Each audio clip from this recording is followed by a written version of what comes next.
Mas. Nggih. Nggih menika sunan saking panjenenganipun Bapak Panitia Pak Limas Gatik Glinding.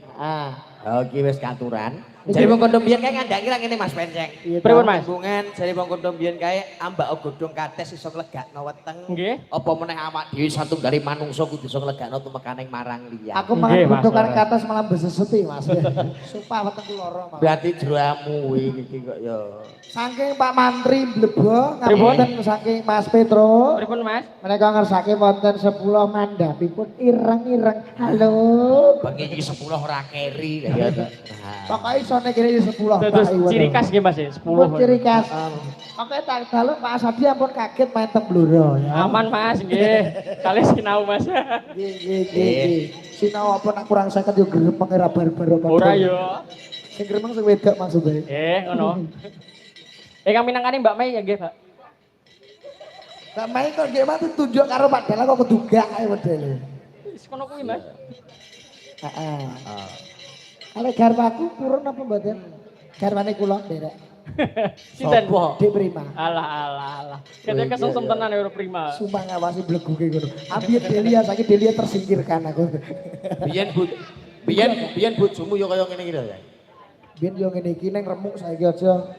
Kebo-kebo weteng mah. Iki ya. Ora ning akeh iki.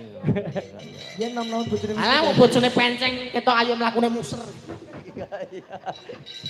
Kok bojomu malah kok genduk.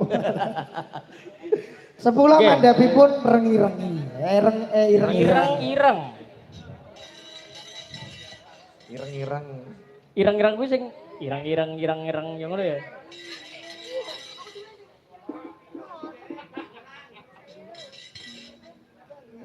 Kowe wangi yo. Ayo. Iya Mas. Sabar. Jumeneng mboten niki Mas. Teng mriki mawon nggih. Nggih no. Pun mriku mohon, Mbak. Nek teng mriki mawon. Nggih. Kita mriki Mas. Siap. Nggih. Wong lanang iki wah, wong wedo-wedo iki senenge yo nek ngadeg yo Mas. Yo. Teng mriki mawon nggih. Nggih. Alah payangane. Minangkane Pak Mantri nggih, ingkang ngesta baju oren menika 10 mandhapipun ireng-ireng.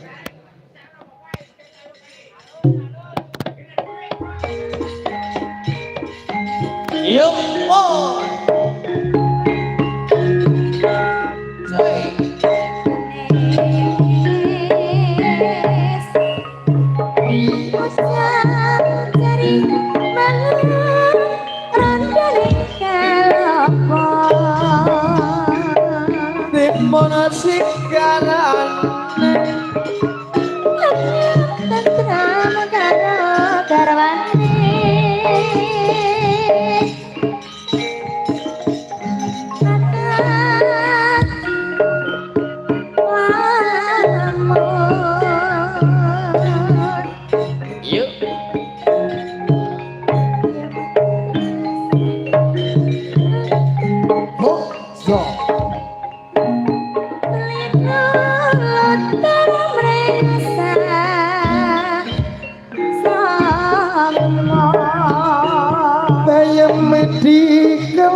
Kapan boyoti aku bisa mumpi